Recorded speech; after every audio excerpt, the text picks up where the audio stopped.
As we proceed to investigate forms of knowledge that have come down to us from the past, we become aware that our forefathers had a tendency to group various types of phenomena without due consideration for the possibility of variant causes.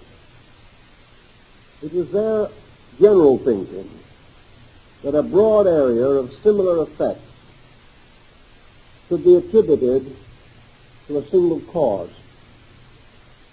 And as a result of that, we still have much to do in the search for the several answers which bear upon conditions apparently similar. We are trying to find the reasons for things. And many things which appear the same have different reasons, or different degrees of reason behind them. This applies not only to physical health, but to a number of other situations. Not so many years ago, for example, we considered the common cold and its various phases to be one ailment. Now we strongly suspect that there are many ailments involved. The symptoms are similar, but the causes of these symptoms are not identical.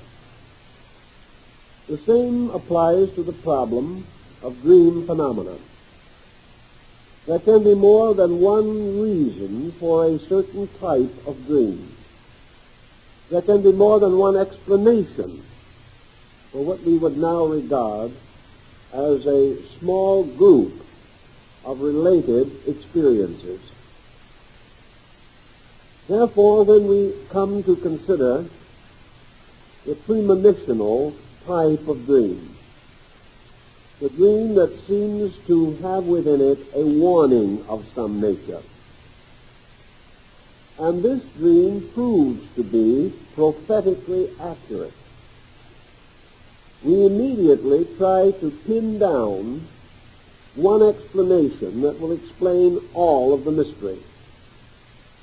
This we cannot factually do, and therefore, under the general heading this evening, we have to examine a number of related possible causes for what appears to be a very single and definite occurrence. Premonitional dreams and things of this nature arise from one broad group of causes, and from other groups also, but let us consider one group first, but not as the exclusive group. One group arises in man's natural tendency to be fearful. There is something within our nature, particularly if we are depressed or have a tendency to be neurotic or to suffer from some psychological pressure. There is a tendency for us to expect the unfortunate. This expectation passes through a number of different degrees according to the temperament of the individual.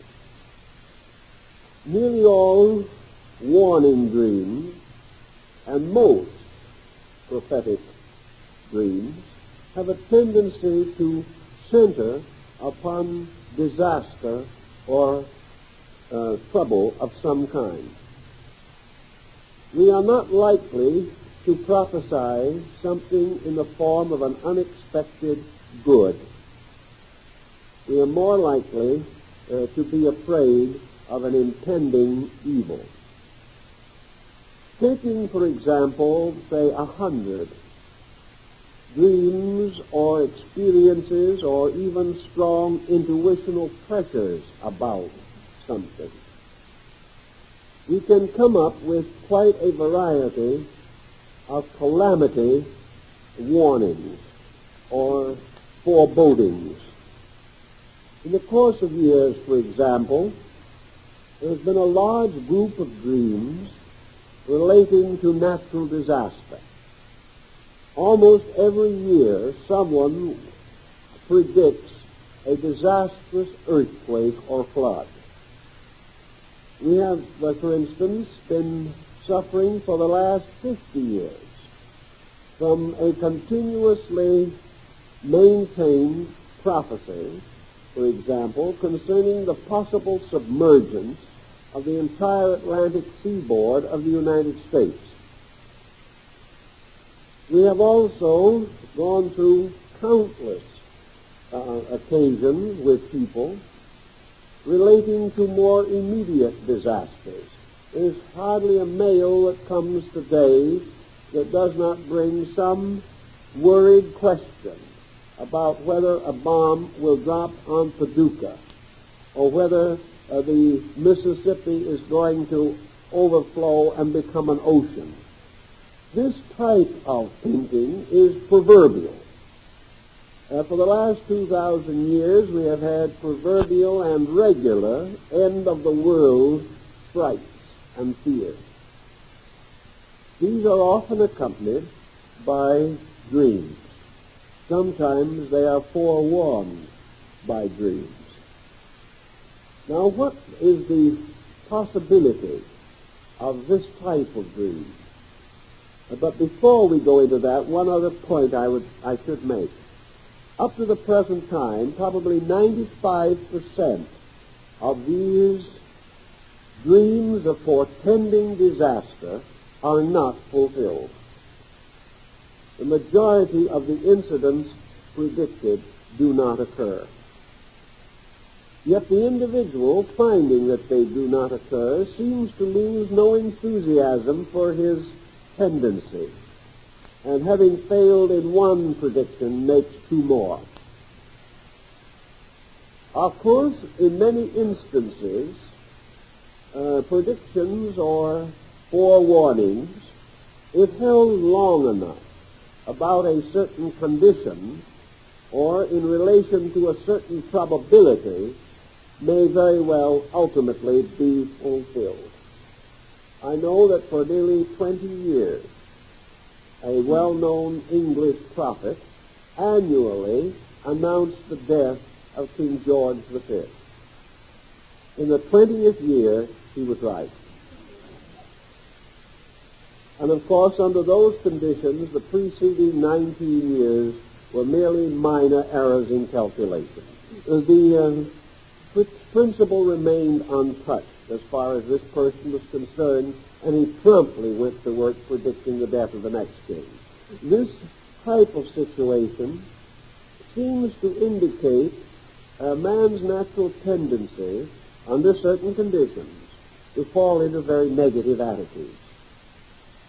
Now, we also must bear in mind that many persons coming under the influence of rather morbid statements may carefully nourish them and later release them as part of their own psychological pressure. We read something, we hear something, and because it is direful, it sort of clings to us because perhaps we have a slight tendency to the same attitude.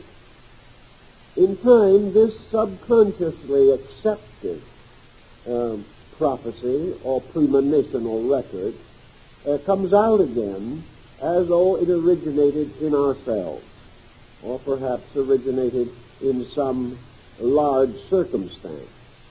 If it comes out as a remembrance of our original source of information, it makes no serious situation.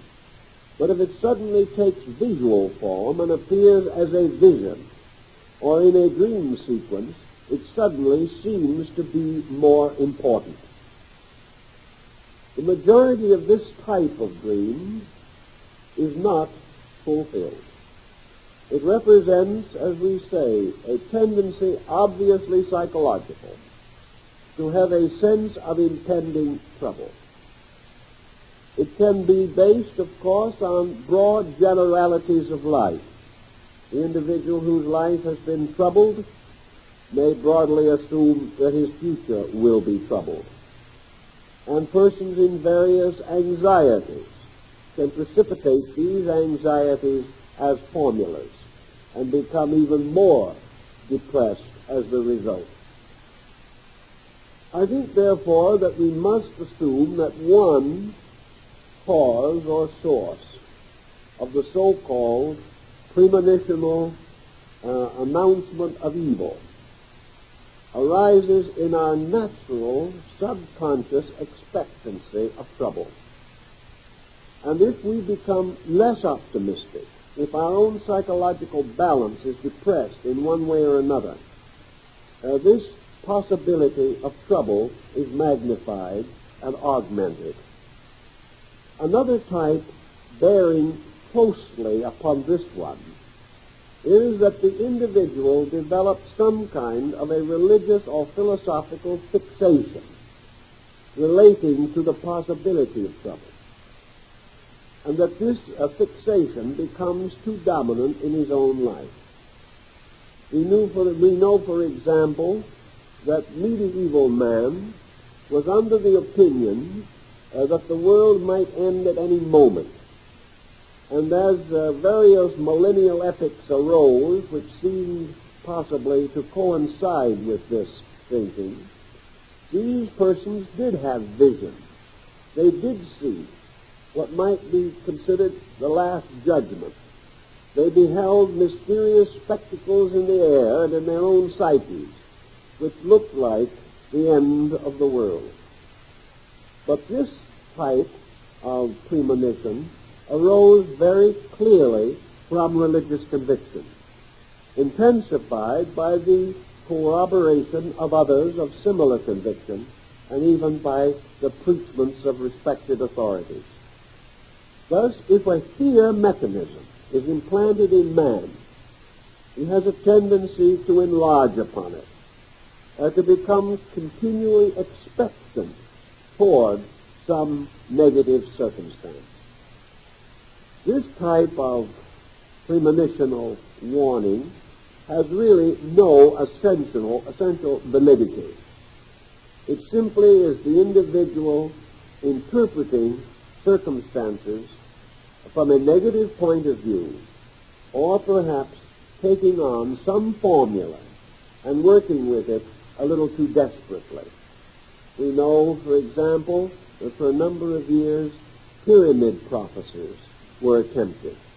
These were based upon certain calculations that it was assumed had been incorporated into the structure of the Great Pyramid of Giza. And in measuring these various areas and combinations of mathematical patterns, efforts were made, or believed to be made, to indicate major changes in human affairs. Wars, disasters, floods, collapses of civilizations and cultures were based upon nicks, scratches, small holes, and varying grains in the stone of the wall of the inner passageway of the pyramid. Obviously, you had to believe the basic premise in order to read the story as the author explained it or interpreted it. But many people became very fearful over some of these impending possibilities, and fearfulness in turn, affecting the subconscious, caused visual occurrences in sleep, seemingly to sustain this particular point of view. Now, the juxtaposition of a premonition or a fear in relationship to world events means that in a certain percentage of cases, this type of dream would have a measure of fulfillment. If we expect certain things and interpret out of ourselves the intensities of world situations, something within ourselves, if it is only common sense, will indicate that many of our courses of action would reasonably lead to serious difficulties. We may therefore become fearful of things obvious and reasonable, and then dramatize this fearfulness in the shape of some impending or presumed disaster. There is a certain degree of fulfillment always, because if we predict that man will be in trouble, he cannot be wrong very long. He has a decided tendency to get into trouble, and it hardly requires a psychic perception to realize that many of our actions can only end in trouble.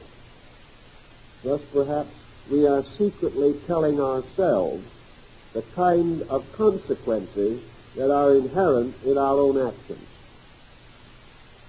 This type of explanation, however, does not cover the entire ground by any means, but it does perhaps cover a certain superficial group of conditions which are present and which undoubtedly are responsible for the fact that so many of these predictions fail utterly to materialize, and also to explain why so many important events go unpredicted. This is a situation which we cannot deny. I know individuals, for example, who spent practically every hour of their sleeping time dramatizing impending trouble, and yet missed entirely a very serious one that occurred in the course of their period of dramatization. The same thing occurs in so-called psychic situations.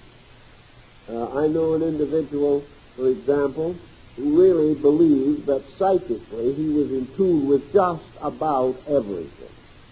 He announced wars and pestilences and plagues and practically every type of disaster. But he was sitting in Long Beach when the earthquake occurred there, and he hadn't the slightest idea it was coming. He missed a very good bet, which he might otherwise have been able to use to prove his point. So many things predicted do not occur, and many things which no one anticipates actually happen. For this reason, we must doubt a certain area of this type of occurrence. Now we pass from that to perhaps the second type. But in order to explain this type, we must philosophize a little more about man. What are the reasons, perhaps, why the individual is a little pessimistic and inclined to feel that evil is ever nigh unto him? It's because down inside the deepest parts of his own conscience, he has decided that he is honestly entitled to trouble. He knows that he himself has so conducted his own affairs that they are not in order, not secure, and are therefore subject to innumerable shocks. Consciously, we may defend against this, but subconsciously, the truth will out. And persons who have planned badly, invested poorly, been imposed upon too easily, inwardly realize that this type of circumstance must cause trouble ultimately. Consequently, they may warn themselves. They cannot warn themselves consciously, because most persons are unwilling to admit in their conscious moves that they make mistakes. But the subconscious part of them, which is a little more honest and a better record keeper, will very often warn them of impending inevitables. And as the dream symbolism is seldom literal, the dream that accompanies this type of warning will be emblematic and will present one kind of a disaster to conceal or imply another. A person whose investments are going badly may dream that he is drowning in a very stormy sea. What nature is trying to tell him is that he is insecure, that the things he is doing are not according to his own common sense, but he has come under the glamour of the hope of high reward for small effort, and this is more than his conscious mind can safely combat. Therefore, consciously he goes on his way, hoping against hope. But inside of each of us is a realist that can and does face facts. This realist may whisper in our ears that trouble is approaching. And in order to tell us this, it may have to use some almost psychic means due to the locking of our objective attitude. Most persons are much more set in their ways than they realize. And having done something badly, they must defend their own action. They must justify themselves. And in this process of building elaborate intellectual protections against their own failings, they become so burdened with false thinking that they cannot see clearly or straighten out the tangled chain of circumstances. But the subconscious part of man, because it is not so glamorized, may in time or in the course of the situation come out with the facts. This leads us to suspect that there is a fact finder in man. It represents a level of detached judgment which is not always available to him in his normal conduct. It is there, however, and is one of the reasons why the best thinking that we do must be done when we are in a state of internal composure. The stresses through which we pass nearly always afflict our ability to see clearly. And the word clairvoyance means basically to see clearly. Now, to see clearly on a rational level alone is to appear to possess supernatural power. If we ever use our faculties as they were intended to be used, we become rather intelligent creatures. And the intelligent creature can weigh and estimate the consequences of action. As we lock ourselves away from this simple intelligence, we overlook important truths that should be immediately available to us. Someone came to me with a dream that worried them very gravely. They had two sons, fine upcoming young men. And one night, this person had the dream that these two sons were coming home or returning to the family for some celebration, such as Christmas or Thanksgiving. And along the way, they passed through a serious storm. And in this storm, the ground became very treacherous. And in this treacherous quicksand-like ground, these two boys sank and died. Naturally, the parent was gravely perturbed and wondered whether this was a true warning that these boys' lives were in danger. In the course of some months, no factual incident to corroborate the dream occurred. In fact, none ever occurred. And that was a number of years ago. But what was happening was different. This mother was an extremely possessive person, well-intentioned in every way, but instinctively holding on too firmly upon the lives of these two young men. Apparently this symbolism of coming back to the family for a celebration was a fulfillment of the mother's desire to prevent these two boys from going out into the world and living their own lives. She wanted them to come back. She wanted to continually protect them and to supply them and to spoil them. And as a result of that, she was preparing to drown them in the quicksand of her own emotional possessiveness. Something inside of her was telling her that if these boys came back, returned again to her influence, There would be a storm, a struggle for their own independence, and that finally their individuality would be destroyed and they would sink into this quicksand of the acceptances of her domination. This was being told to her by her own inner insight. Yet in her conscious mind, she was so desirous of continuing to have the pleasure of trying in her way to direct these young men that she did not for a moment suspect that anything that she could wish for them, anything she could do for them or to them, could hurt them in any way.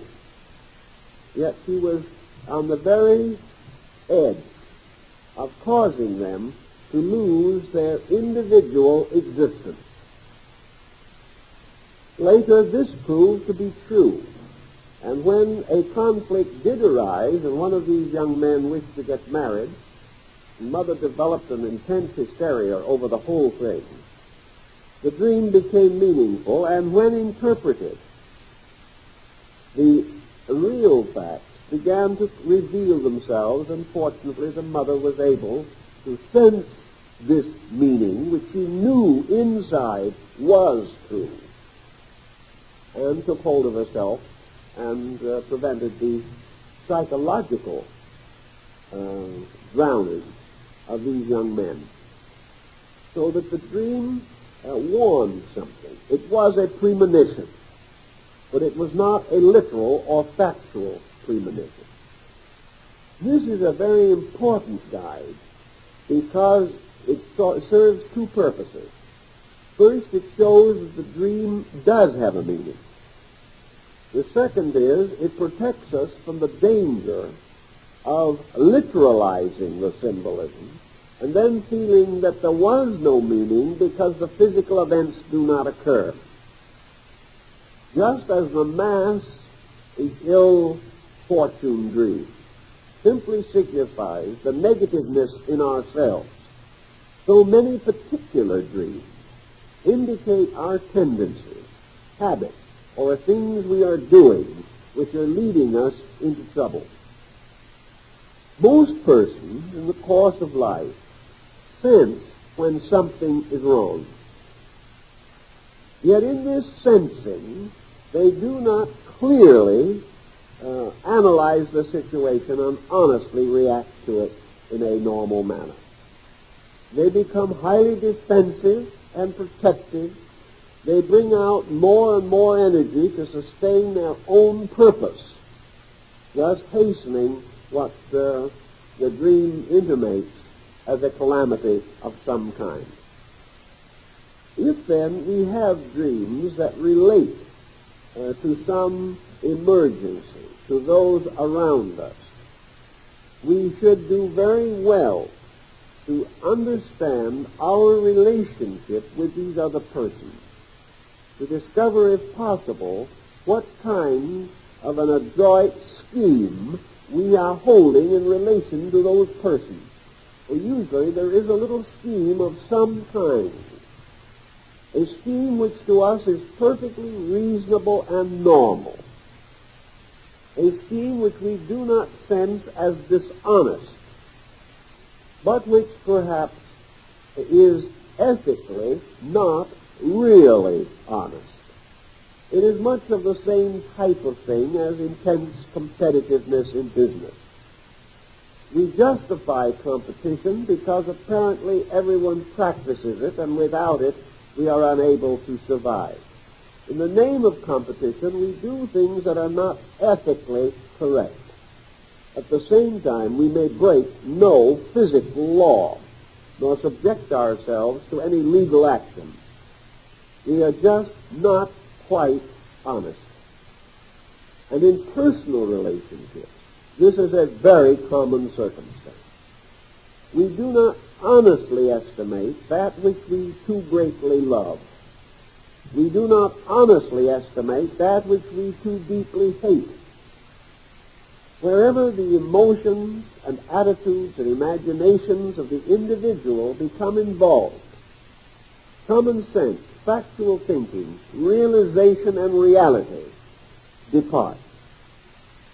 The only way that we can perhaps save ourselves from the consequences is to listen to the internal value that lies locked in our own souls.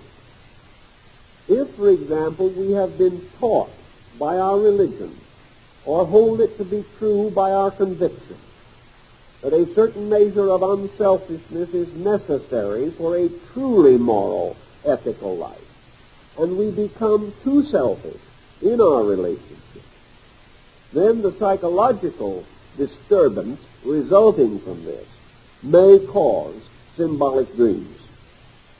The dream in this case, then, is a conflict dream, a dream between two levels of our own understanding, a dream in which compromise is exposed in its true light as being unfair or unreasonable or unkind, even though we may consciously deny such to be the case.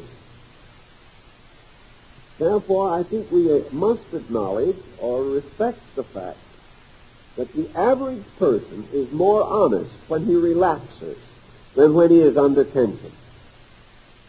Tension creates a kind of moral astigmatism. The individual easily overlooks principles when his own interests are involved. Yet psychologically, man is striving for internal health. Nature wishes to maintain his equilibrium. Nature wants the person to be right. And rightness in this case is that this person shall be true to himself as he understands himself, that he shall make no compromise that is detrimental to his peace of mind, his emotional integrity, or his physical health.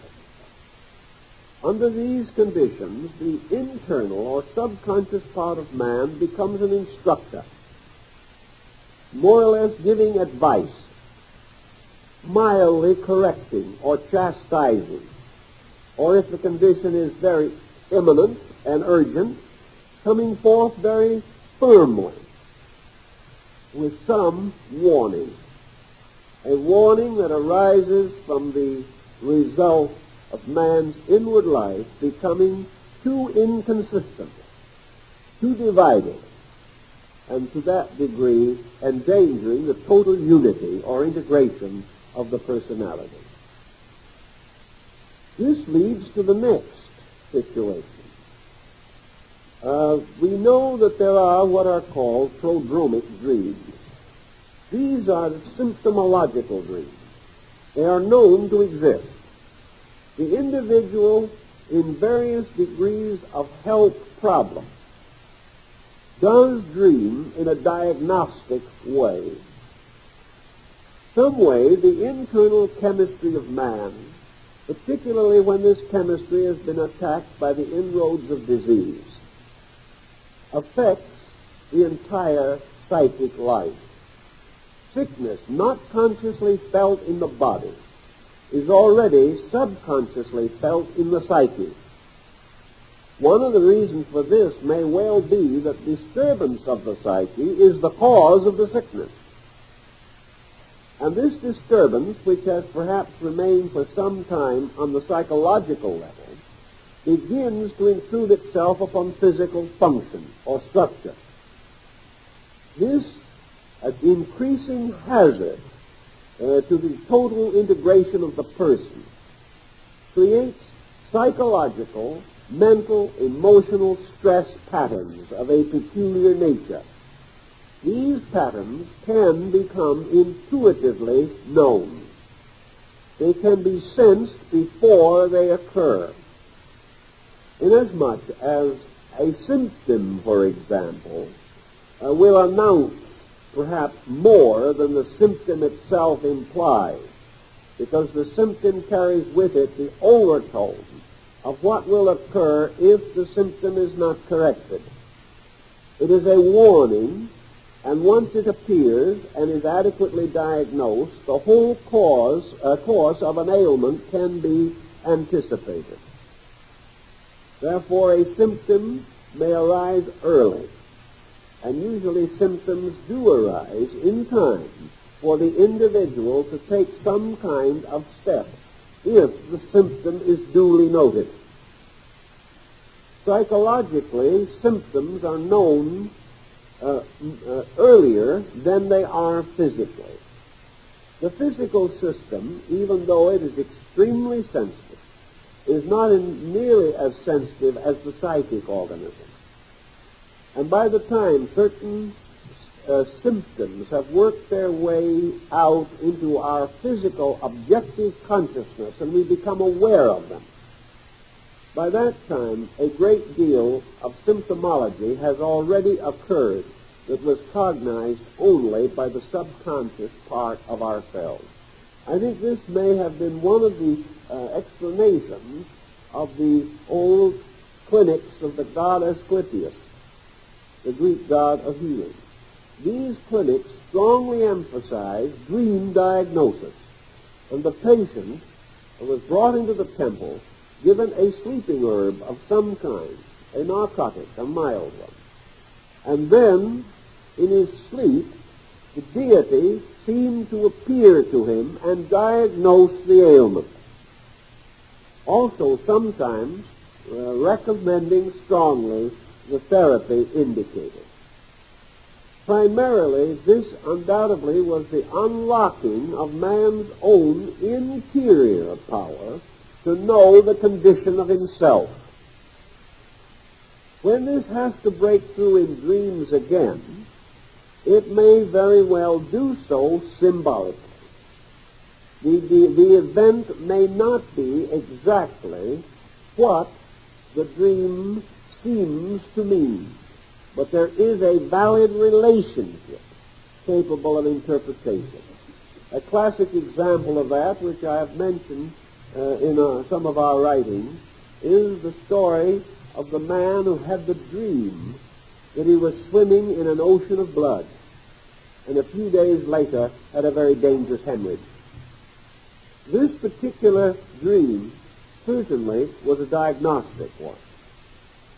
The psyche knew what was coming because the causes of this circumstance were already at work within the body, although the person was not aware of it.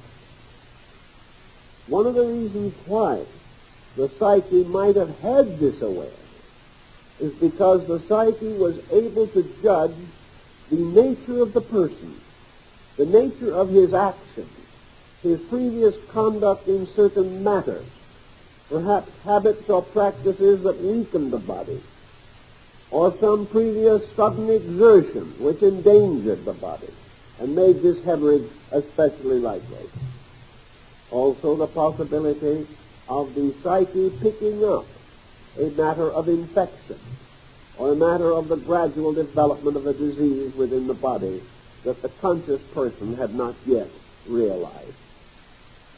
Consequently, there is not only in this case the personal factor of a subconscious with an awareness beyond the conscious, and the fact that awareness bestows an increasing area of prophetic power.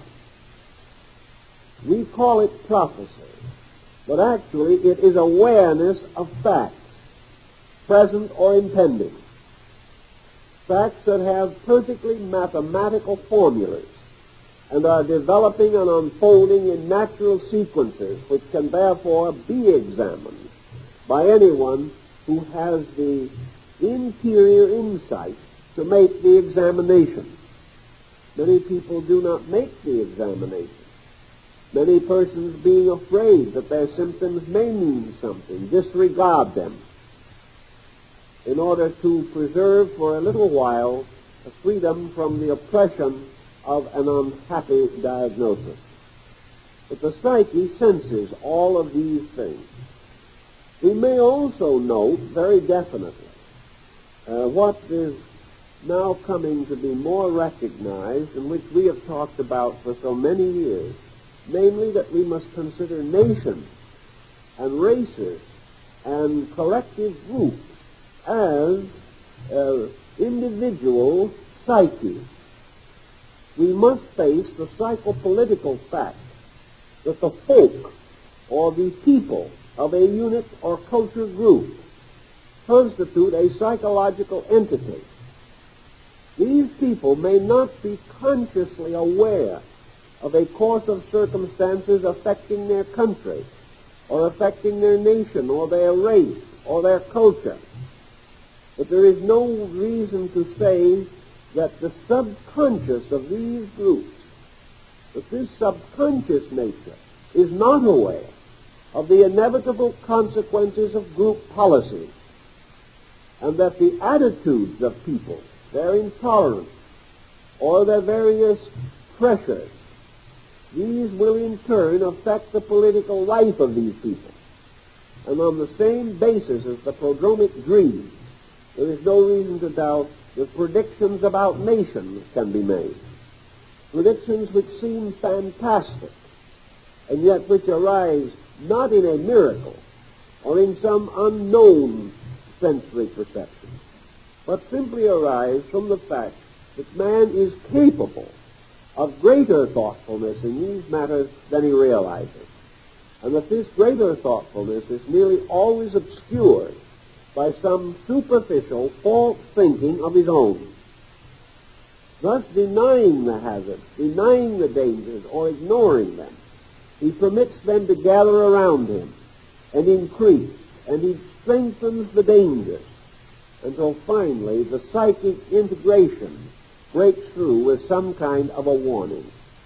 Nature has a tendency to warn things. Nature does not wish them to fall into disaster. In fact, a large part of the sensory structure of man is defensive, intended to assist him in the protection of his life and his liberty and his happiness. It is his own tendency to ignore this helpful part that nature has provided that causes him to have more and more trouble. Nature, trying to break through with one of these prophetic experiences, usually chooses the sleep period. Although under certain stress, nature may assert itself even in waking hours. But the sleep period merely means the period in which the self-will of the individual is subordinated. These experiences, which may be a clear statement of a real truth, these experiences come when the defense mechanism of opinion and attitude have been temporarily suspended. Thus, we have the extended realization that as sleep merely represents the temporary relief from psychic stress, that the person in his daily living who can consciously relieve himself of this stress can relax and become quietly, thoughtfully receptive to basic ideas, will usually be able to discover what he needs to know. And it is the tension under which we operate that actually permits us to make mistakes. If we were relaxed, if we were thoughtful, if we were conscientious in our tracing through the patterns of our own conduct, we would be able to save ourselves innumerable tragic hours.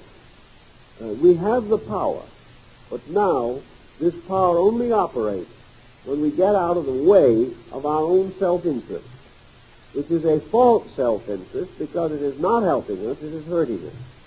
It is merely fulfilling our desire. It is not supporting our needs.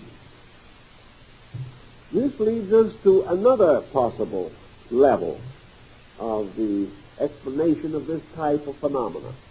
We have not yet approached anything that resembles the mystical or the mysterious. We know that certain persons, highly trained, recognize ailments more quickly than those untrained. And these ailments not only mean physical ones, but anything which has a tendency to disturb the order of our lives or endanger the normalcy of our existence. We know that it is perfectly possible to detect from the general structure of a person, from his reactions to certain tests, how he is likely to fare in this world. We know that if he flunks certain tests, he will have troubles throughout life. The troubles are not the result of flunking the test. The troubles are the result of the condition of himself. And the flunking of the test is merely a demonstration of his own condition.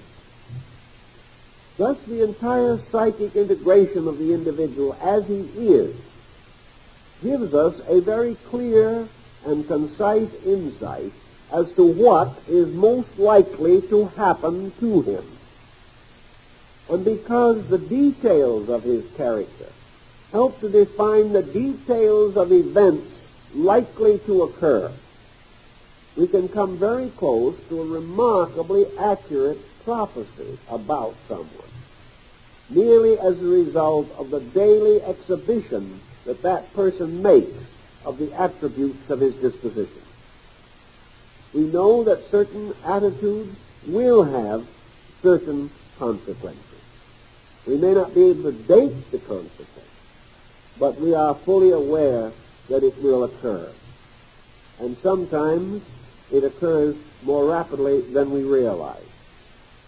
This being due in turn to the fact that often, because we are not greatly observant, we do not notice the symptoms until they are very pronounced. And the more pronounced the symptom, the more rapidly the consequence will be manifested.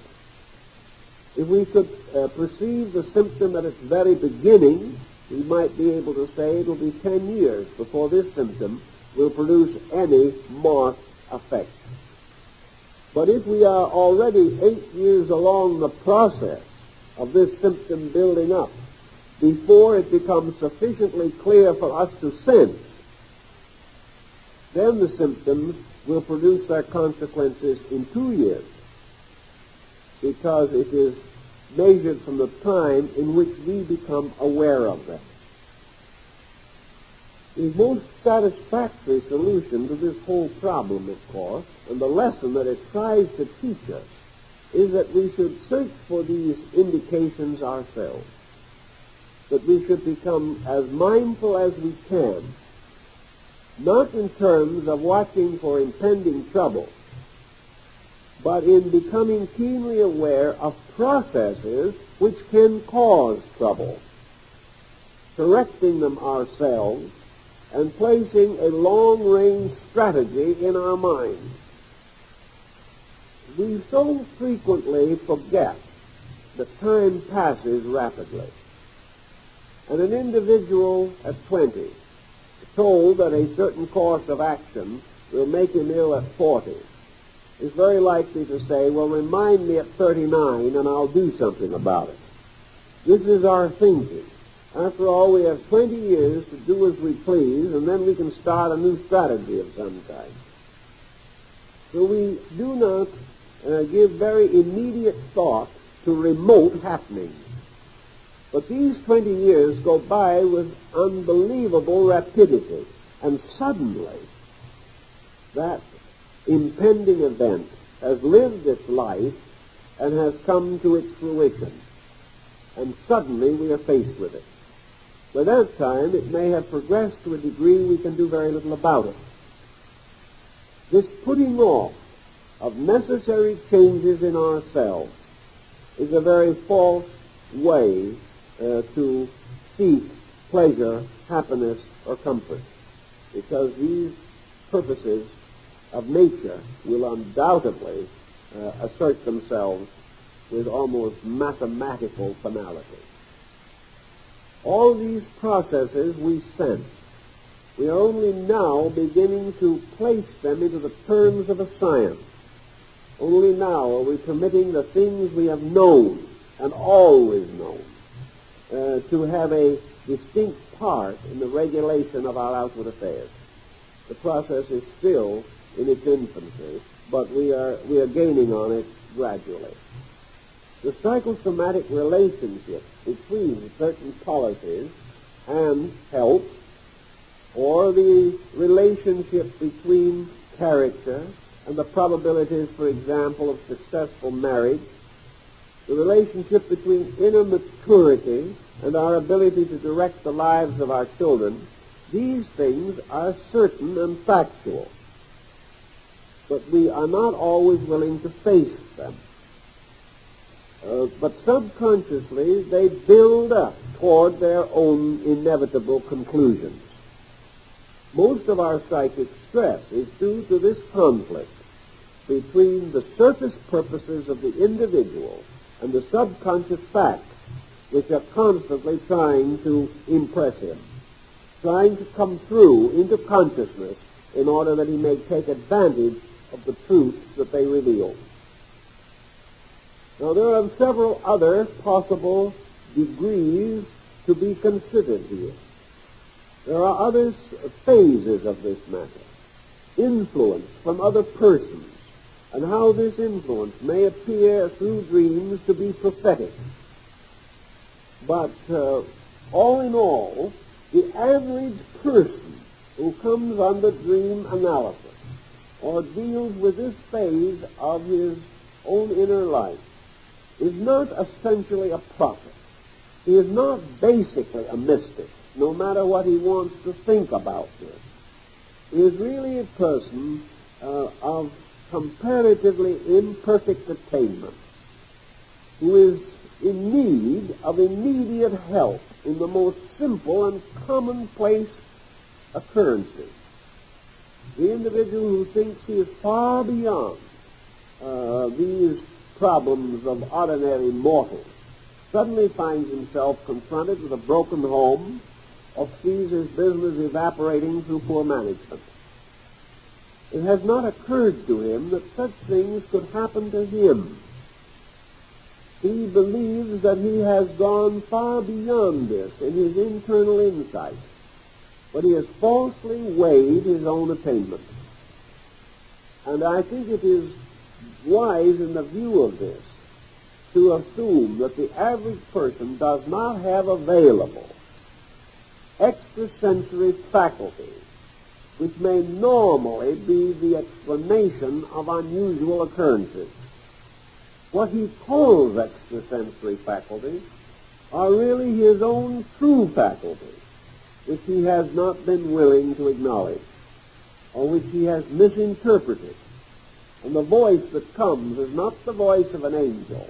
It is the voice of his own desperately afflicted nature, trying to correct him, trying to bring him in line with reality, trying to help him to find himself in the midst of erroneous conclusions about himself, which, if continued, would merely get him further and further into trouble.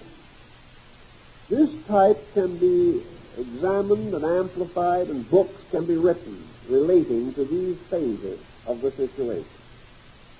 But we must also bear in mind that there are certain evidences of premonitional or warning experiences which do not conveniently fit into these suggested causations. There are others which bear upon other values. One of the most difficult of these to analyze is the so-called dated dream, or the vision in which an occurrence is clearly located in its time sequence. An individual has a certain kind of dream that is not essentially personal. A dream perhaps such as that of a small boy who had a very clear and vivid dream of the great earthquake disaster at Martinique years ago. This child sat up in the night screaming and described the occurrence. And a day or two later, Martinique was struck exactly as this boy had seen. Now, he had no interest in Martinique. He probably did not know it existed. He had no reason to suddenly become so highly sensitive and to prevision even the details of this disaster. Our psychological explanation of this, such as we have previously advanced, is simply not adequate. On the other hand, the explanation for this type of prognostic dream should not be merely enlarged and made to cover all the others. The fact that this boy had undoubtedly an authentic example of premonitional dreams does not mean that all other dreams are authentically premonitional, nor that the faculties used by this boy are the same faculties that are used by the individual in a dream of another disaster which does not occur. We must face, therefore, that dream phenomena of this nature can arise from several causes, and we must try to analyze a little at least the genuine prophetic dream, which, as far as we can determine, cannot be explained by psychic disturbance within the person. This type of dream is usually impersonal, but it can also be personal. But where it is personal, it is so exact that the individual, whether he accepts the dream or not, will nearly always experience what it suggests. This type of prophetic dream also has a different dimension in its presentation. The truly prophetic dream usually is not symbolical. It is literal. It describes the event exactly as it is. It is not something that is forced to fight its way through the symbol-making mechanism of our own consciousness. And from the general study of it and what its procedures seem to be, there is much to indicate that it represents a direct impact from some source outside of the psychic mechanism of the individual. This, of course, leads immediately to the psychological consideration of such things as telepathy, extrasensory perception, the possibility of true and valid foreknowledge about events which are to occur. Now, the foreknowledge type of dream suggests, again, more than one possible explanation. The foreknowledge type of dream can be like the one which we mentioned of the man who dreamed that he was swimming in the sea of blood, and the hemorrhage followed a few days later. Now, this is a microcosmic example, a little example, of a dream which was prophetic, though not entirely literal, yet so nearly literal that even the element of blood appeared as a clue to the entire situation. This has to mean that in the life of that person, his own inner consciousness had become aware of a situation that was impending. Therefore, there must be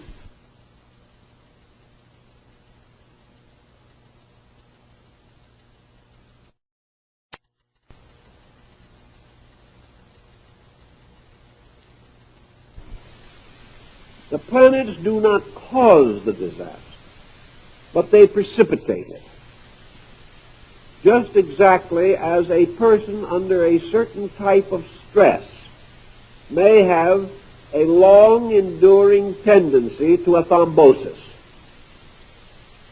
This thrombosis could occur or can occur anytime once it is established as a probability. Yet the occurring of the thrombosis can be determined from a horoscope, because the situation which precipitates it must involve some stress or strain, some immediate situation that precipitates into fact the long-existing tendency.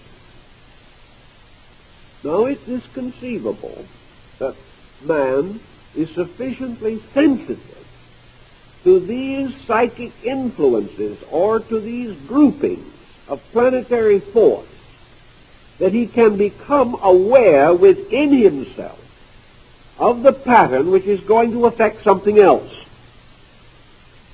In other words, he can sense or feel or experience without mentation the qualities of the pressure or massing of planetary rays. If nature can precipitate events by these patterns, man can intuit these patterns. Thus he becomes a subconscious or unconscious estimator of the vibrations in the atmosphere around him and the probable intensities of these vibrations. And as these vibrations in turn are localized on the principles of geodetic equivalence, he may even be aware of the area in which these vibrations will center. Perhaps the simplest way would be to assume that there is in man a seer, inwardly capable of contemplating these patterns. And just as he can train himself outwardly to read in some degree of accuracy the relations of the stars in a nativity, so subconsciously perhaps he could read them even better without even knowing what he is doing. He simply receives the pure impact of the archetypal energy itself, and then proceeds to differentiate this energy in himself, discovering in the process the meaning of the energy. Now, this might seem a rather circuitous way of doing it, but there is no doubt in the world that human beings have been able to intuit these things. And there is also no doubt in the world that most so-called forms of fortune-telling, whether they be according to the I Ching of the Chinese or according to the geomancy practiced by the old Roman soldiers, or perhaps according to the cartomancy or card reading of someone like Mademoiselle Lenormand, that in some way these mechanical things, the cards, the dice, all of these symbols that are used in divination, they have to be interpreted. And the interpretation of them arises not in themselves, but in the person who interprets them. In the same way, one physician may be extremely intuitive in his diagnosis, so intuitive that there is really little need for him to make use of laboratory facilities at all. He senses the type of problem the sick person is suffering from. Other physicians do not possess this sensitivity, at least not consciously, and must depend upon laboratory reports. The tendency in medicine, however, is that the practitioner, who is sympathetic, understanding, and is largely dominated by the true principles of healing, will, through the course of years, intensify his own sensitivity. He will start out with very heavy dependence upon formalized methods, book forms of diagnosis, or laboratory reports. But having treated many who were sick, having carried many ailments through their various stages, he gradually develops an interior power to estimate what is to occur or what is wrong. It is quite conceivable by the same procedure that this rapport, this sensitivity, this high specialization may lead to a kind of clairsentience on many levels, including world prophecy.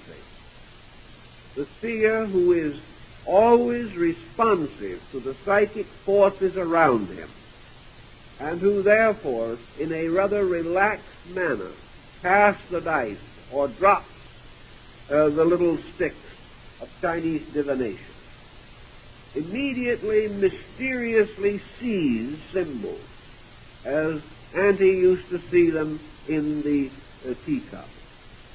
You will see a group of tea leaves, and they looked exactly like nothing. But Auntie had no difficulty whatever in proclaiming that that pattern was a kindly-looking elephant. Another individual looking at the same pattern said, "It does not look like an elephant to me. What it really looks to me like is a cat sitting on its hind legs." Then Auntie will argue, "No, it just isn't. You're just not seeing it right." And this can go on for hours. Yet Auntie, because of her intuitiveness, is actually dreaming awake.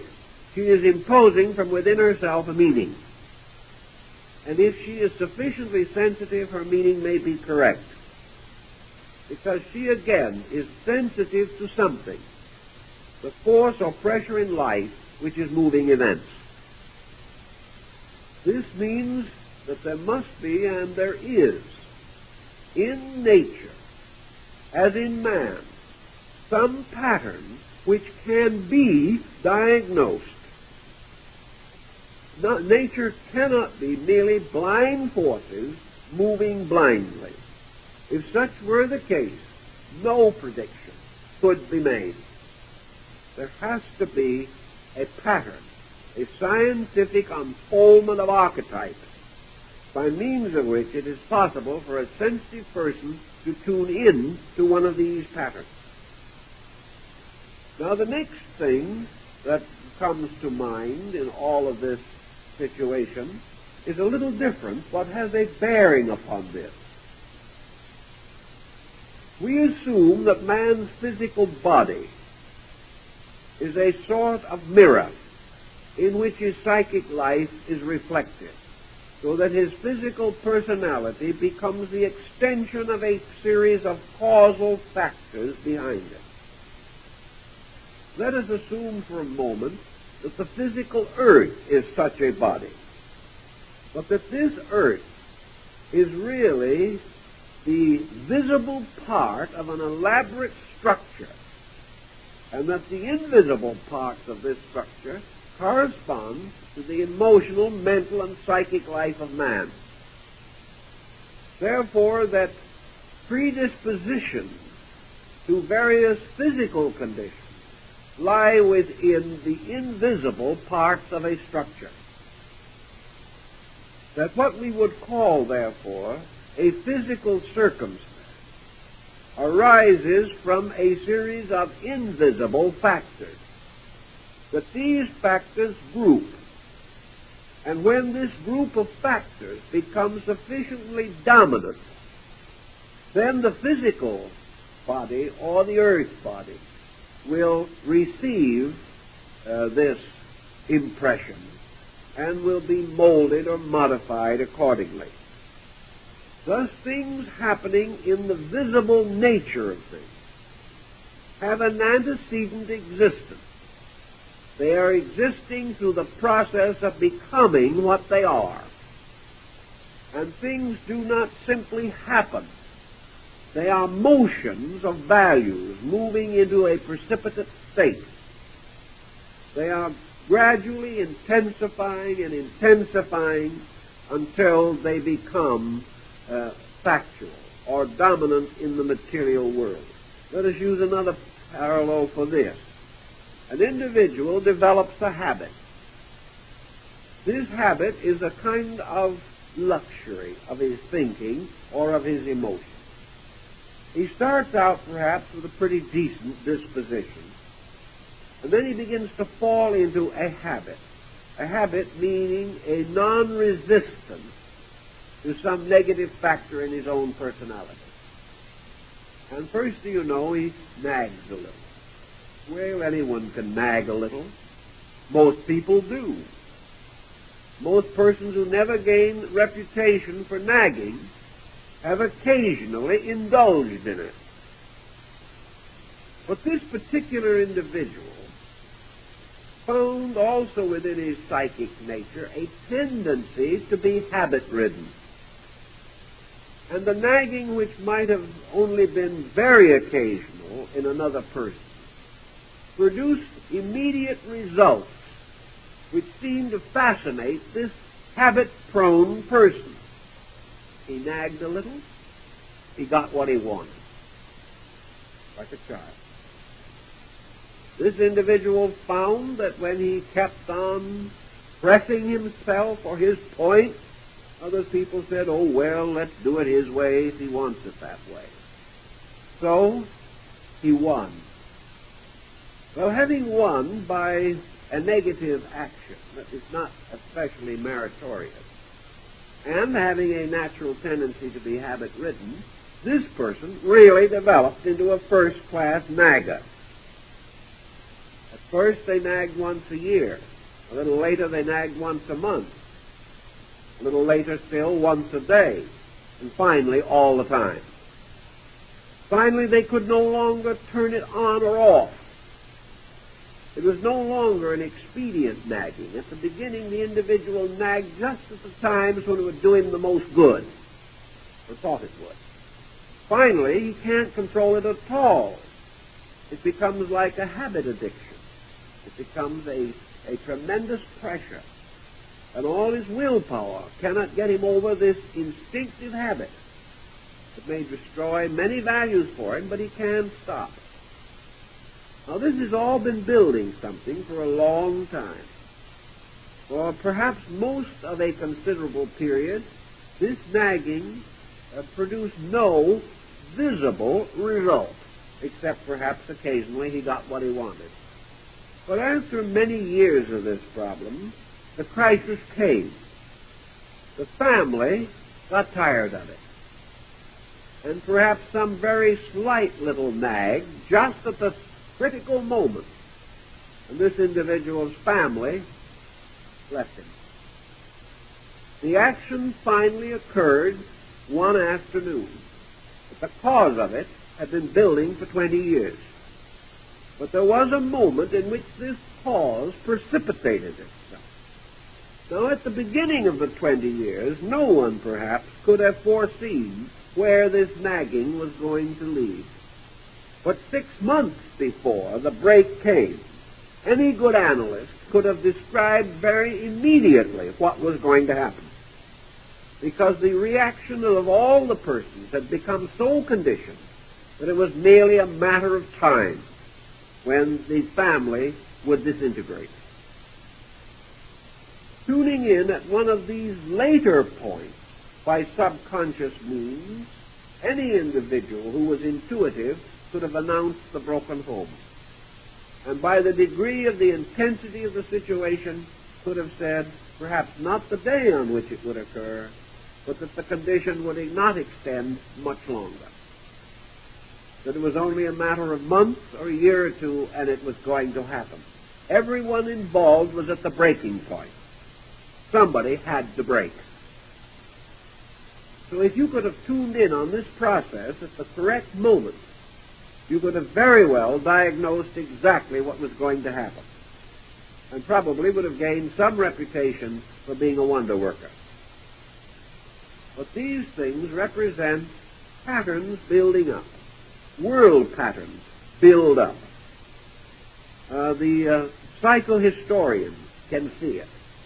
He realizes that a certain amount of competition, a certain amount of extravagance, the continuance of unsolved problems between nations, the gradual result of the industrial changes forced upon people, their mingling with other nations. But ultimately, these things are going to come to a head. That something is going to break, or that some major change is to occur. And if we tune in these patterns, objectively, by reason, we call our discovery of what will happen judgment. But if our conscious judgment is not up to it, but this pattern strikes against our subconscious psychic integration, still it is judgment. but it appears to us as a flash of intuition. It appears to us as a miraculous foreknowledge. But this miraculous part is simply the fact that we have not recognized that all processes in nature are natural, and that the miracle is merely a process which we do not understand, but which must also be natural. There is no question that in the psychological atmosphere, as in man's psycho-emotional, personal atmosphere, vast motions of world affairs are in various degrees of precipitation. There is no doubt in the world that through a proper receptivity to the degree and development of these psychic patterns, we may predict with reasonable certainty the advent of a war, and by the development and degree of the pattern, the probability of the timing of that war. We can predict national decline, depressions, and things of this nature if our subjective faculties are able to estimate the processes which are taking place around us in life. There is one other point that is also of some value in this, and I think we must consider it. Outwardly, man is heavily influenced by tradition. He is heavily influenced by the press, by the opinions of the learned, by the words of wisdom from the wise or otherwise. He is still strongly impressed by chatter, conversation, and opinion. This tendency to be over-influenced may result in his external thinking developing a pattern based upon prejudice, based upon immature judgment or the errors of other people. 5 great commentators may come out and say our economic condition was never better, and 2 weeks later a depression. By the same token, a dozen world authorities may announce that a depression is inevitable, but it doesn't happen. This, however, has an effect upon us. And in the fear of this depression, we may panic. And if enough persons are sufficiently influenced by poor judgment of other people, we may develop a depression as a result.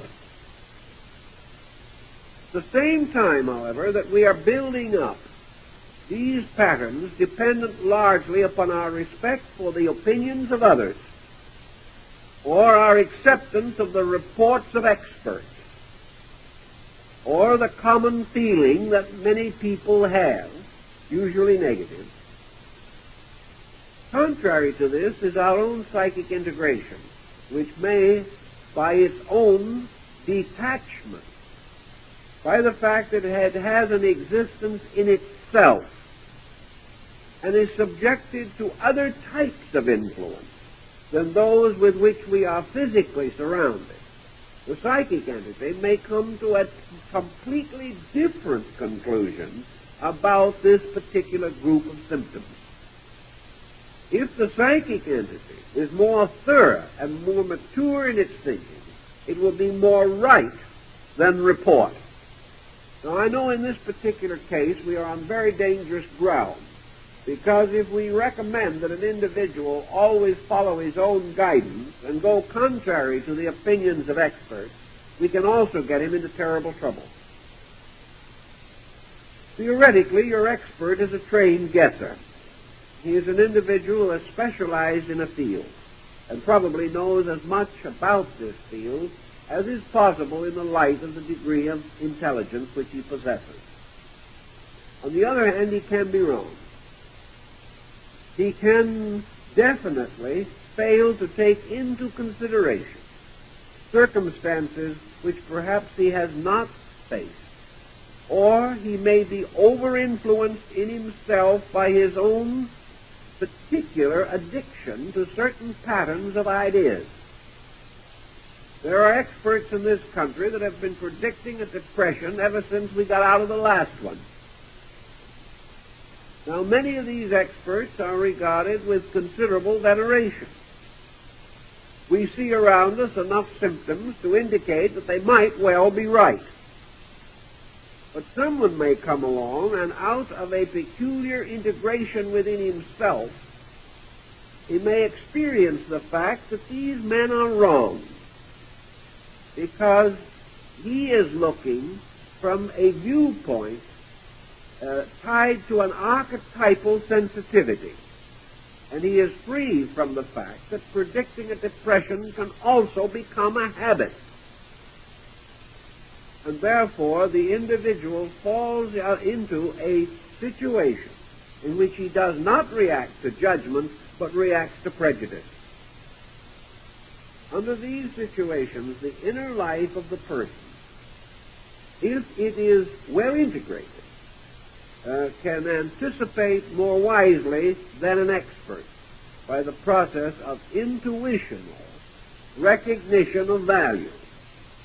Just exactly as I know a case that occurred in which the person engaged in hiring help and labor along a railroad in our Southwest was a very expert personnel man. He had been very successful in estimating the personnel that he employed. One of his laborers, a very common laborer who had never estimated much of anything, was an old Indian. One day, this personnel man hired a person as a bookkeeper. The Indian did not know what a bookkeeper was, probably.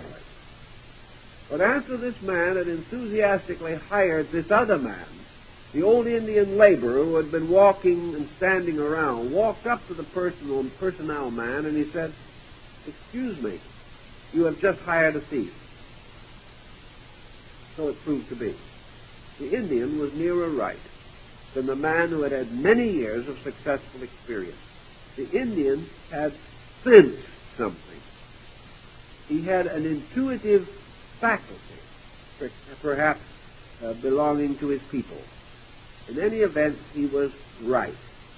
He had felt and known more than this other man who was working upon, to a degree, working upon his former success. He had a little bit overestimated his own ability. These things happen. Children have these flashes of judgment that are wiser than the parental mind. They are not too common, but they do occur. And individuals living in a world in which things seem to be moving in one direction can suddenly become aware that this motion is false and that the facts are moving in an opposite direction. Such can result in an intuitional state. But all such intuitions must depend upon the fact that there is something to intuit.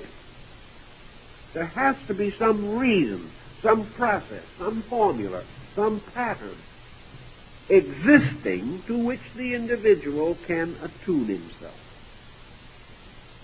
If nothing else, there must be a very highly skillful pattern within the nature of the thing about which he has a prophetic instinct.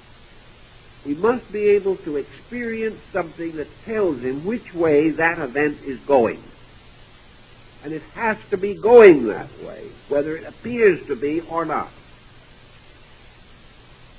Then there is a religious conviction about this situation that certain prophecies are sent by divine power, that the individual, for one reason or another, will become an agent, as were the prophets of Israel, to warn the people of some event or condition which the celestial powers intend that man shall know about and later experience. Therefore, that the prophetic sense is given by God to certain persons to be used in the service of God by those persons. This is a matter of very attenuated theological conviction. That such can happen, no one can question. That such does happen, we are not too sure.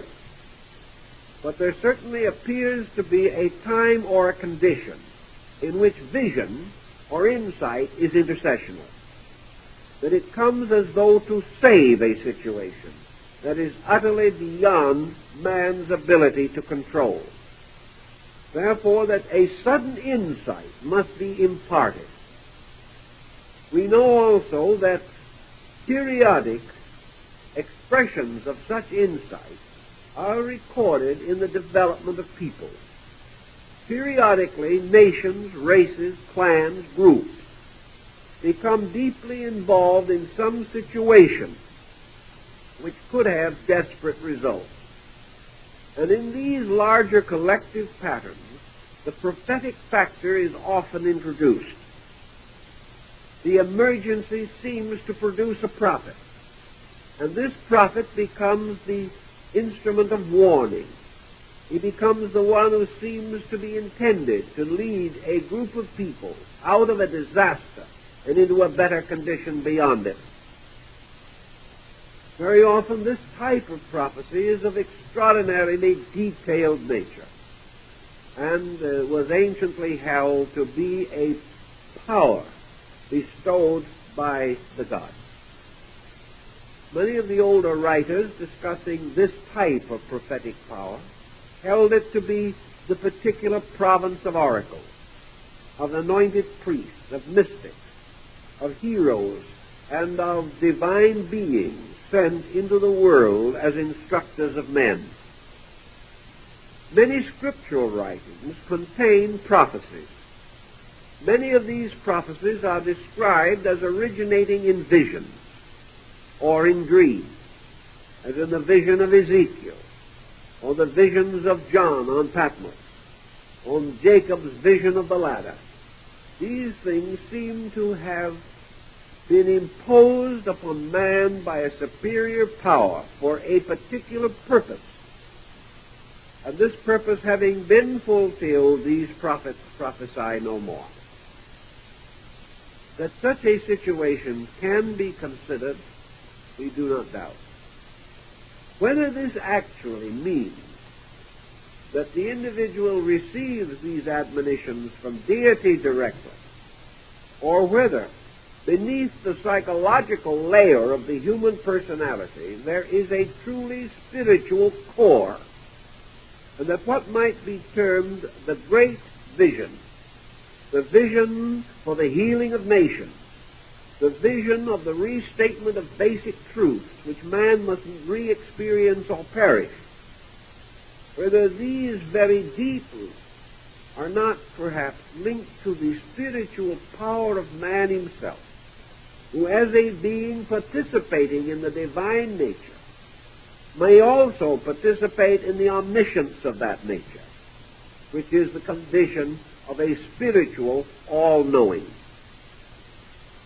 Here I again get into a little trouble, because immediately everyone is going to feel that his mystical experiences come right from that core.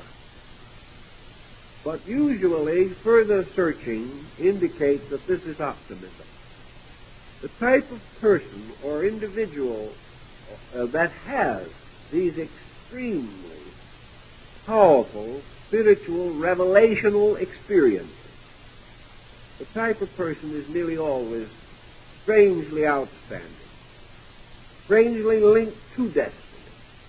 And in this revelation that comes, also comes the dedication to the ministry of that need, a dedication that frequently leads to martyrdom and at least to years of patient and unselfish toil. The great vision comes to the dedicated person, not to the individual of uncertain life and means. And if the vision does arise from these tremendous subjective depths of man's spiritual nature, this vision or this experience becomes, for all purposes, an inevitable happening. The individual cannot resist it, and whatever it decrees, that he must do, to the complete elimination of himself if necessary. Such a deep, profound insight can never be followed by trivial action, can never be followed by the individual merely telling it to his friends and then go on as he was before. This type seems to be a breaking through of consciousness for a destined purpose. And this purpose is clear and continuous, and the consequences of it are universally benevolent. So that we can't assume that these experiences that we have all arise from any such deep root or condition. Now, those kinds of dreams which might normally or naturally arise from telepathy probably do arise from that cause. And your extrasensory band will explain a number of dreams, such as the individual dreaming one night that his father is dying and receiving a telegram the next morning saying that the father has passed on. This type of dream is almost certainly a psychical sympathy. It is the kind of strange rapport that we find among identical twins. Many explanations have been given. The two most valid ones, as far as I am able to consider, are first, the psychic sympathy of blood. That this mysterious magnetic thing that we call blood is highly individual. That it descends also in families that have a psychic rapport through the magnetic field of the blood, therefore have a certain contact with others involved in this blood descent. The second answer is that the psychic field of the individual is also a kind of blood, and that the psychic fields of persons related by blood or of great attachment of another kind, in which a powerful sympathy binds them together. This is the sympathetic concept of Paracelsus, that this powerful sympathy makes them aware of what occurs to each other, that each becomes aware of what occurs to the other. Now we may say many persons having such apparent sympathy are still not aware of these occurrences. 3 children are involved when a parent dies. 2 of them are not in the slightest aware. The third has a prophetic dream. The answer here seems to lie in the sensitivity of the one child and the ability of that child to interpret impulse into a dream phenomenon, perhaps a more psychic internal attachment than the others possess, or some peculiar relationship by which they were the ones who had the impression.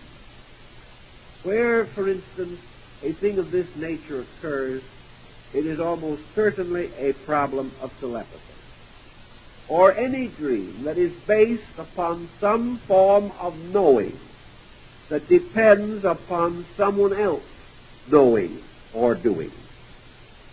Therefore, any dream which can be explained by a transference of thought is probably best considered on that level until we go further. But this explanation should not be held as dogmatic, for it is possible that in this so-called telepathic area of dreams there may be a dozen subdivisions with various factors involved in the transmission of the dream impulse. Clairvoyance also is different from thought transference, or the generally termed extrasensory band, in that it may possibly involve, and sometimes does involve, occurrences happening at a distance to which the individual has no known psychic relationship.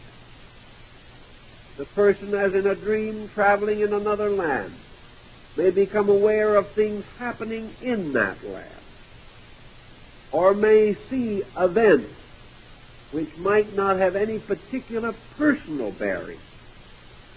But if these events are occurring at the time of the dream,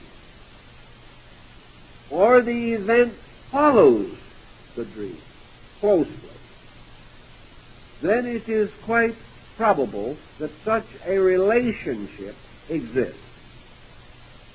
If, however, the event has not occurred, if the event does not coincide with the dream, but still happens ultimately, then pure clairvoyance, or the ability to see or to know a thing at a distance, will not answer the question.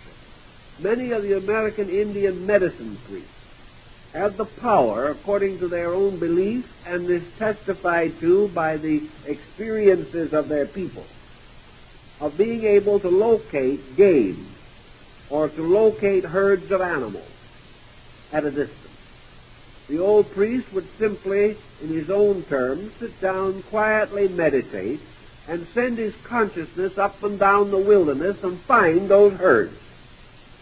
This, however, does not consist of a prophecy. Someone hearing him tell where the herd is later might say that he is prophesying that it will be there. What he has actually done, according to his own teaching, however, is that he has been there and seen it there. Therefore, that he has been able to project consciousness. This projection of consciousness may be consciously recorded, not as a journey to the herd, but as a visualization of its location. It may come in a vision or in a dream.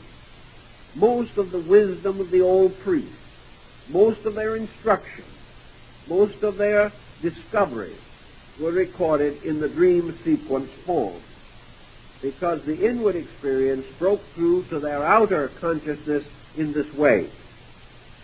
The same is true of this type of dream as many other similar experiences, that they are most likely to be recorded in the interval between sleeping and waking.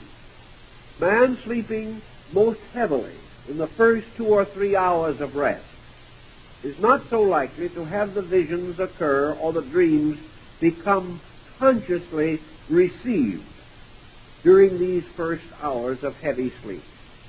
The most common time of the dream or the mystical or metaphysical experience is therefore near the end of the sleeping period, which would correspond to the early pre-dawn hours in the life of most persons. And the majority of mystical or meaningful dreams occur between about 4 in the morning and sunrise. During this time, the consciousness is sort of suspended between the sleep and waking states, and is slowly drifting toward waking. And there is a neutral time, apparently, an equilibrium between sleeping and waking, during which the dream can be not only inwardly experienced, but the person retains an outward conscious awareness of the dream. Being somewhat awake, we are able to remember it. Being somewhat asleep, we are able to have it. And the combination is the recorded dream. Other dreams probably were occurring during the deeper hours of sleep, but unless they are pressureful enough to break through and cause the person to awake, he is not likely to keep a very long record of them. This is probably also the reason why he has a tendency to forget them, unless they are peculiarly intense. Most dreams that have unusual meaning, prophetic or otherwise, are repeated to indicate, apparently, that something should be done about them. The person receiving a dream of meaning to himself and not finding the meaning, or not accepting the meaning, or misinterpreting the meaning, will very likely have the dream repeated. If, however, he fully grasps its significance and accepts it, the dream is not likely to be repeated. Consequently, if you think you have solved the dream, but you keep on having it, the chances are you have not solved it. But you have to approach it in a different way. Warning dreams can involve sometimes even physical accidents. They can warn the individual or cause him to almost visualize a state that is to arise in himself. But we have what are called accident-prone people. And this is something that, again, has never been thoroughly solved.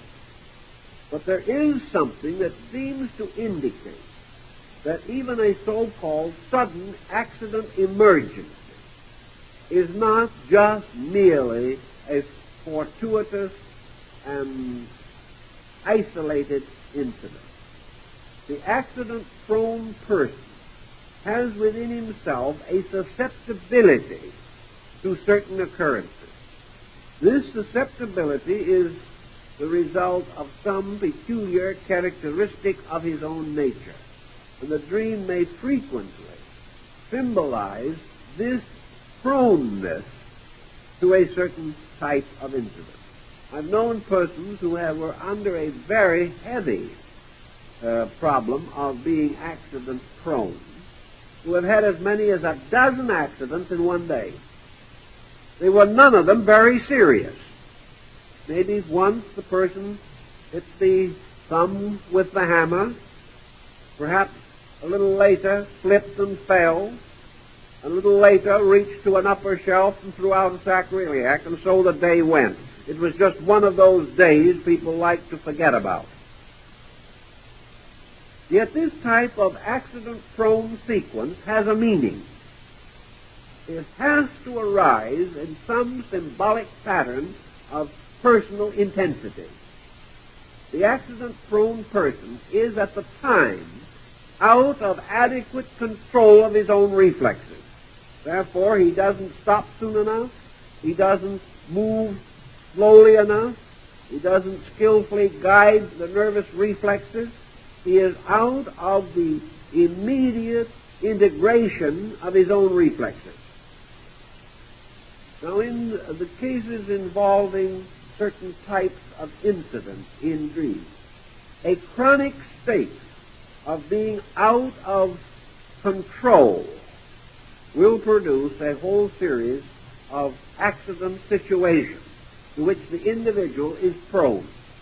The next day, if he gets better control of himself, he may find the tendency fade away. But all other things being equal, we know that the person who is nervous is most likely to be accident-prone. And we know that the person who goes to sleep in a highly nervous state is going to have certain experiences more clearly than a person who sleeps in a relaxed condition. And nature, always trying to straighten things out, warns the sleeping person who is tense that he is in an accident-prone condition. And the dreams may take the form of accidents. Perhaps the accidents in the dream do not take place, but the accident tendency will cause other occurrences that can later be psychologically, symbolically associated with the dream. A man rushing headlong down the street in the dream comes suddenly to the end of the road and falls off into a vast depth in which he struggles hopelessly and finally wakens in a cold sweat. Nature is telling this individual that his psychological procedure is panic, that he is rushing headlong into a situation. Now, what the situation may be may have nothing to do with a paving situation or the end of a street. But nature is reminding him that his tension can cause him to fall into disaster. Nature gives him these continuous warnings. Nature will give the alcoholic warnings. Delirium tremens are a form of such warning, namely that the alcoholism has reached an acute state, and if something is not done, it will threaten both the mind and the physical health. But the warning comes in the form of seeing something that isn't there. Now, it is not when man under alcoholism dreams of the proverbial snakes that Riley saw, according to the poems of James Whitcomb Riley, it does not mean that the person with this dream is going to be bitten by a snake. It means that his alcohol tolerance has been exceeded, and that therefore the dream is symbolical of a situation that is destroying him. The symbolism takes traditional or mystical form, but the warning dream always warns us that in some way we are out of integration, and that the continuance of this state will prove disastrous. There are very few persons who ever dream of dying. They may dream of being dead, but not of dying. Very few persons in dreaming of a disaster remain asleep until the disaster is consummated. Usually the struggle to save themselves at the last minute wakens them, and they are never quite certain as to the outcome of the dream. This again is prodromic, that the individual who becomes awake escapes the vicious or disastrous pressure of the dream. The dream is therefore, by its own nature, never fatalistic. It is, however, powerfully indicative. It tells us what may happen, but it does not complete the incident as far as our own experience is concerned, always appearing to imply that if the individual who is passing through a dream tragedy can struggle into the state of awakeness, he can dissipate the nightmare. He can get out of the situation, which is a highly involved psychic pattern. Therefore, nature is telling us always, when we want to get away from some dismal or horrible situation, wake up. For the very process of waking breaks the strange tension of the dream. In the same way, the process of waking becomes the process of awareness, of suddenly being certain of certain things, understanding them, knowing them, becoming awake to our own mistakes, awake to our own folly, awake to our own needs. When we wake up from a mistake, we also break the pattern. And nearly all prophetic dreams bearing upon the life of the individual, if they are of the nightmare quality, involve this escape by awaking, which is almost a statement of philosophy. It is truly a statement of Buddhism, that the dream becomes the symbol of the entire mirage of existence, from which the individual awakes, and in awaking escapes from the tyranny of psychic process. All these things mean that certain dreams, many dreams, have meaning. That many dreams in general indicate the direction of events. That some are derived from certain clairvoyant factors, others from telepathic factors, others perhaps from an acute judgment, some being also the pressure of our own eternal and inevitable self-demand, some being the stamping of the psychic nature's own directive upon our lives, some the meaning of ourselves coming through to us, others in turn the obvious effort to point out that a direction, if continued, will prove fatal. All of these various aspects can arise from the different levels of our own consciousness and involve also faculties and perceptions beyond our present general acceptance. Thus, the sleep dream phenomena is not as simple, I do not think, as many people believe it to be. There is much more to be learned, but it is always wise to assume meaning where the probabilities of meaning exist, and from meaning to answer the question, if we can, what does it mean to me now? Why did it happen to me just at this time?